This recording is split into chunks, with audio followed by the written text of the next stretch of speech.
Kahapon pa to dapat actually eh. Nabalitaan niyo naman siguro kay Pulong Duterte, no? Yan. Yan. Paolo Duterte wants routine drug test from president and elective officials. Ayun, mga kutsero.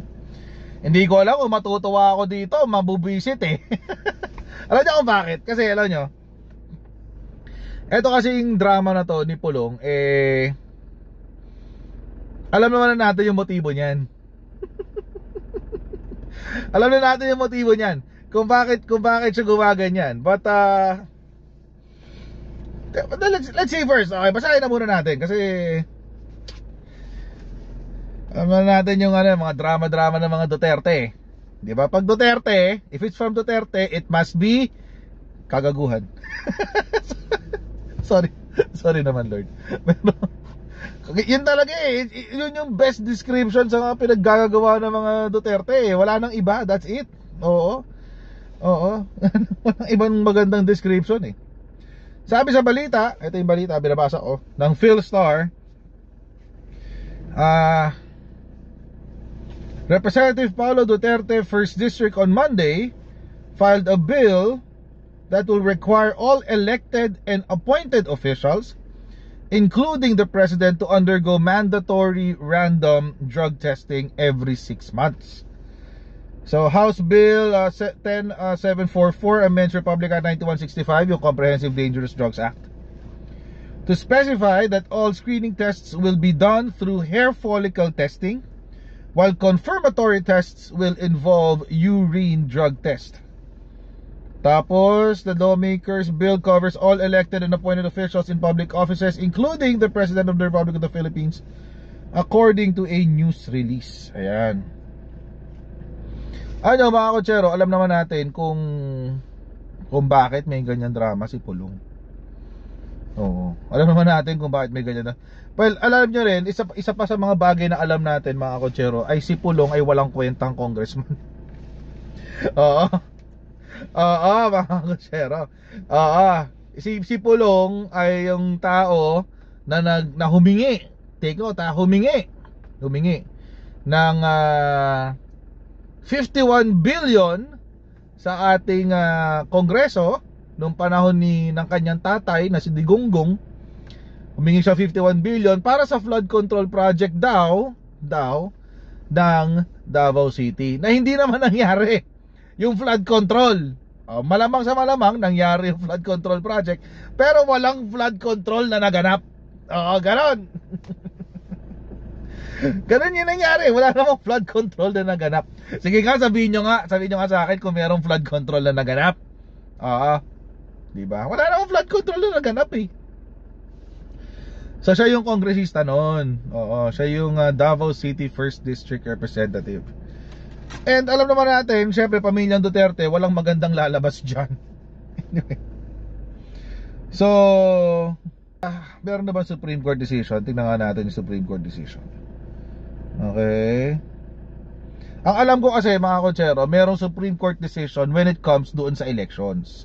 So yung participate in the electoral system ng Pilipinas, kasi yung requirements are constitutional provisions. So you cannot add and you cannot remove from the requirements ng sa pagtakbo sa eleksyon kung hindi ito naka-indicate sa ating constitution.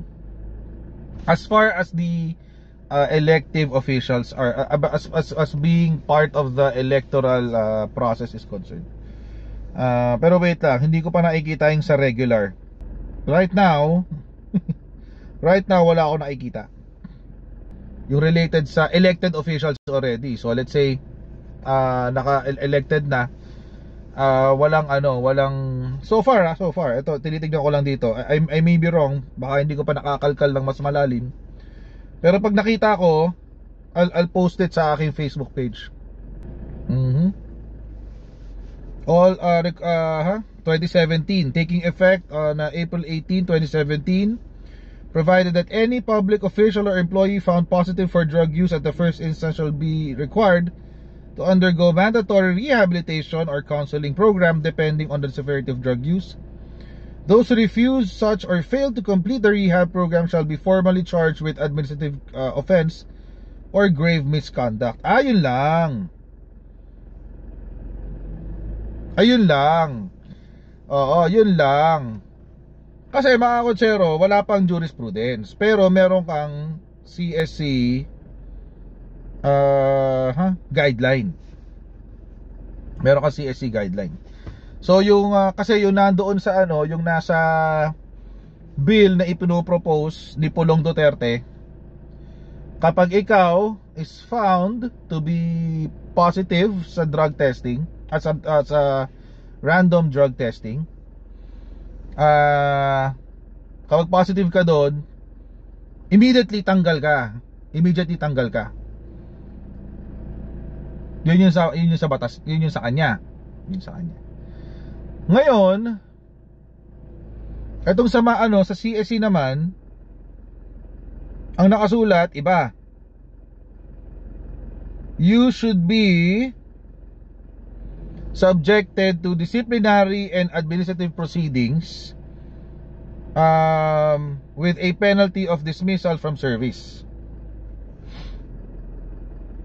So, or baka up to dismissal from service. Anyway, so yun, so far. Pero for sure mga kotsero, ang unconstitutional will be yung sa parte ng sinabi ni Pulong tungkol sa elections, na magiging requirement yung voluntary drug testing sa elections. Sure ako unconstitutional yun, kasi hindi siya requirement sa constitution natin. Sa pag-elect, hindi siya qualify, hindi siya pang-qualify hindi siya requirement for qualification rather para sa ating elections. Kasi it's nakasulat na sa constitution yun yung requirements for let's say for a president. Ano ba yung requirement para makatakbo ang presidente? Number 1, 40 years old and up, citizen of the Philippines, can read and write. Oh, yun lang naman wala nang iba. Yun lang ang requirement doon. Anything other than that will be, kapag magpapato ka pa ng requirement na wala doon sa tatlo na yun, it's unconstitutional already. It violates already the provision of the Constitution. So it's weird na si Pulong ay magsusumite ng isang panukalang batas at isasabotahin niya yung sarili niya. Di ba? Sasabotahin niya yung sarili niya. So obviously this is only for a publicity stunt. Gumagawa lang siya ng ingay. Or alam niyo nakakabwisit dito? Alam niyo nakakabwisit dito? Ginagamit niya yung kanyang posisyon sa pagiging congressman sa pang-Alaska. Di ba? Ginagamit niya yung kanyang posisyon na pagiging congressman sa pang-Alaska at pamumulitika. Doon yung nakakabwisit dyan. Imagine, ang dami-dami mong pwedeng ipangpanukalang batas. Ang dami-daming problema ng Davao City 1st District. Mas inisip mo pa na magpanukala na isang batas para lang mang-asar ng mga tao, di ba? Napakawalang kwenta talaga ni Pulong. Oo. So sumagot ngayon kanina yung tinatawag nilang young guns ng Kongreso. Ito yung sinabi nila. Sana lang na mapakita niya bakit niya ginagawa to, and it's not for any vindication of anything. It's not to single out someone, because that will be unconstitutional. And sana this applies also sa local government units. Iginagalang ng tinaguriang Young Guns ng House of Representatives ang karapatan ni Davao City Representative Paulo Pulong Duterte na maghain ng panukalang batas sa Kamara. Kahapon ang i-file ni Congressman Duterte ang House Bill No. 10744 na naglalayong amyendahan ng Comprehensive Dangerous Drugs Act of 2002 at gawing mandatory ang pagsasailalim sa random drug testing ng mga naihalal at itinalagang opisyal ng gobyerno. Sakop ng panukala ang presidente naman sa pamamagitan ng hair follicle drug test at urine drug test. Kasama rin ay ibang prosesong ginawa. Pero ako, simula nung nagkalisensya ako, lagi naman may drug test. Every kailan ba kami nagre-renew? Every birthday yun eh. O, every birthday. Di ba? Every birthday ka magre-renew eh ng lisensya. So, inong inabutan ko. May nagsa-stop. Nagsa-stop. Okay. Anyway, going back. Nadidistract ako sa chatroom. Anyway, going back. So, hindi ko alam. Tinanggal ng requirement. Kasi naka 5 years na ako eh. 10 years pala sa driver's license. So hindi na siya requirement. So ngayon gusto niya uli ibalik every year. Matrabaho to si Pulong. Wala talaga kwenta. Basta Duterte talaga walang kwenta, guys. Basta Duterte talaga walang kwenta. Well, alam nyo mga Ojero, kung number 1, kung employed ka, may mandatory random drug test na kayo. Tapos kapag ikaw ay nag-apply for license to own and possess a firearm or LTAP, may drug test na rin yan.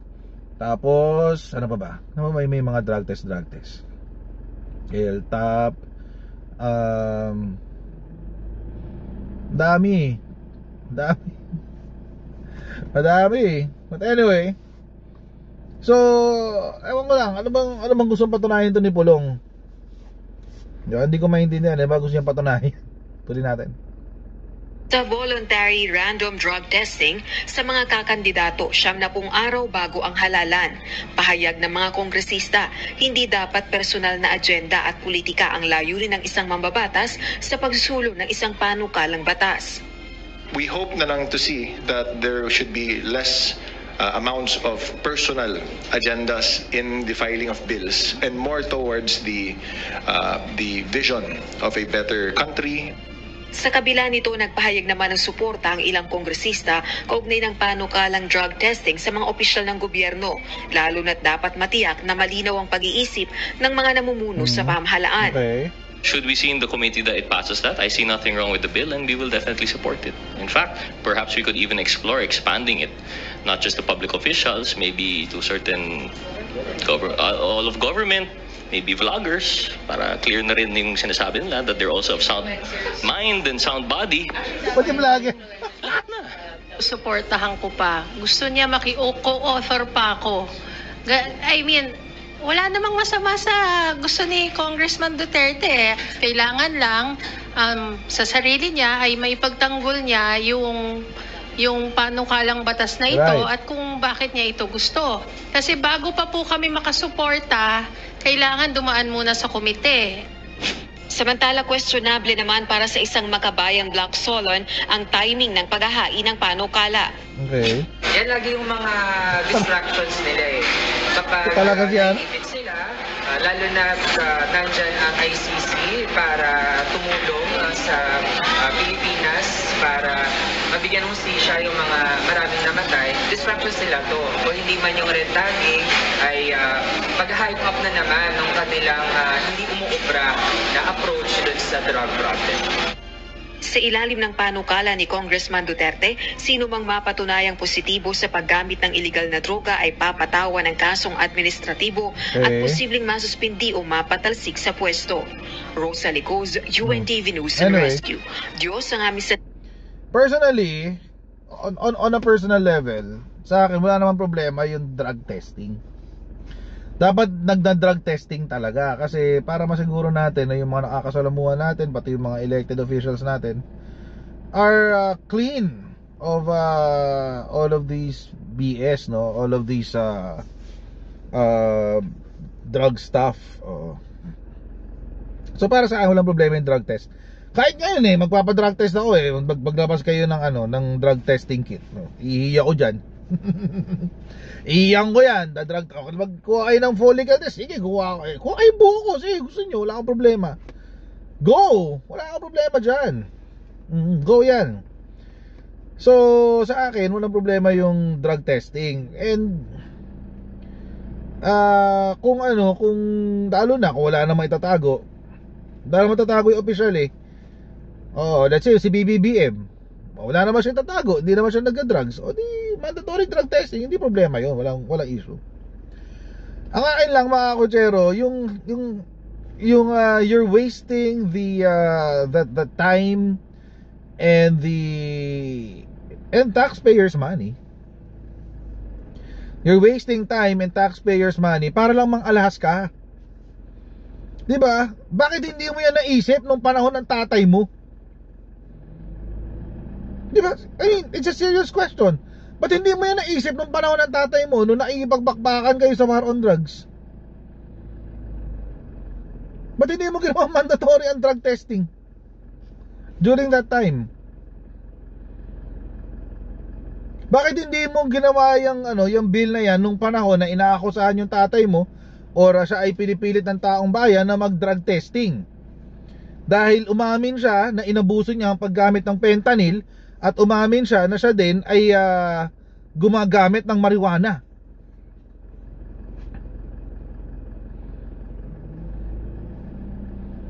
Ba't hindi mo yan pinanukala noon? Ba't nag-intay ka pa ng Marcos administration at kayo ay nagbida-bida at nagsabi na uy, oo, merong si Marcos nagdodroga, etc. etc. Di ba? Ba't nag-intay pa kayo ngayon? Ang tagal-tagal mong congressman.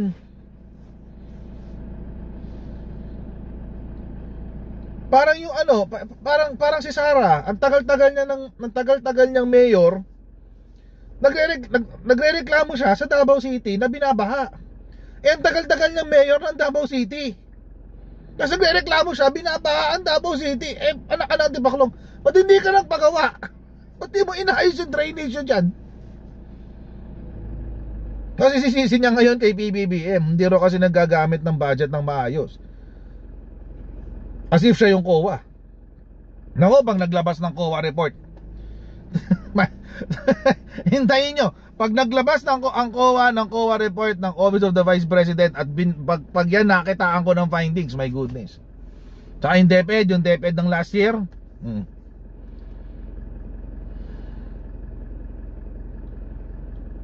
diba?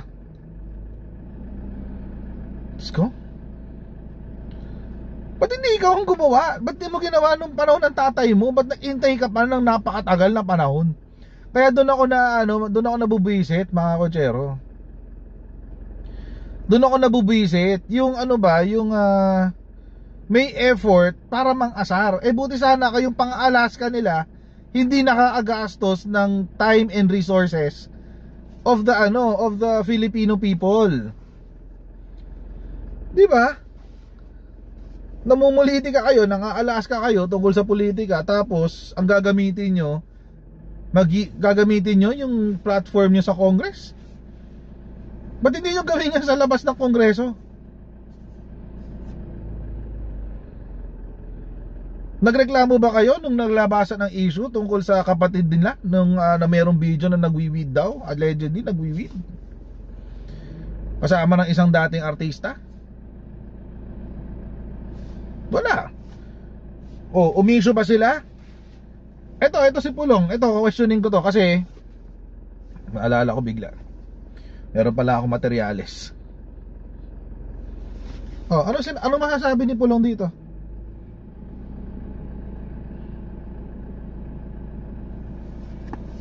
Ano nangyari dyan?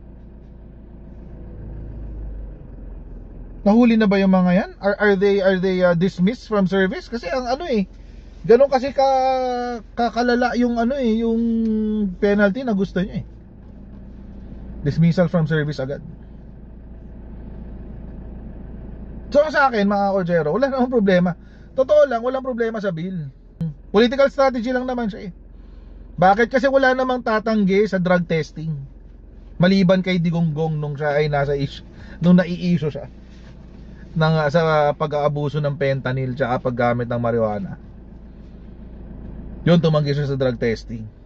Pero in general mga Kojero, lalo na wala ka namang ginagawang mali, hindi ka naman nagda-drugs, huwag ka tatanggi sa drug testing. Diba? Bayaran nyo. Magka-drug testing ako, bayaran nyo. Walang problema sa akin yun. Go, go, go ako dyan. Go, go, go, sabi ka ni Rupa May. Ganon, okay ako dyan. Again, ang nakakabwisit lang talaga, it's politically motivated. Di ba? It's politically motivated. Lalo na ngayon, feeling ko gumagawa ng ingay si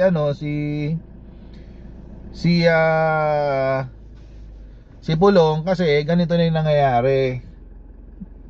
Down 19 points yung kapatid niya. Di ba? Down 19 points yung kapatid niya eh. So baka kaya ganun, 'di ba? Kailangan niyang ibaling ang issue sa ibang bagay. Wala eh. Negative 19 eh. Negative 19 yung nawala. Oo, 19 percentage points. Grabe. So, 'di ba? Ay. Wait. Nalaglag eh. Anyway. So ako personally mga Kojero, feeling ko magkakaproblema siya. Unconstitutional siya dun sa parte ng elections. Pero dun sa parte ng mandatory drug testing, ginagawa na kasi talaga yan eh. Ginagawa na yan ng mga LGU, ginagawa na yan ng mga ahensya. So I don't think it's going to be an issue kung i-institutionalize mo siya.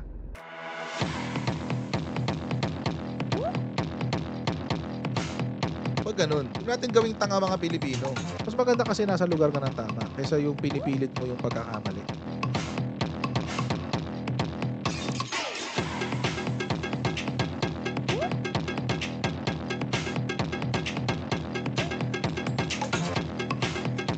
Are they willing to go that far? Hindi makakalimutan ng Pilipino yan hanggat di nasasagot niya. Sino ngayon nagsasabi ng totoo?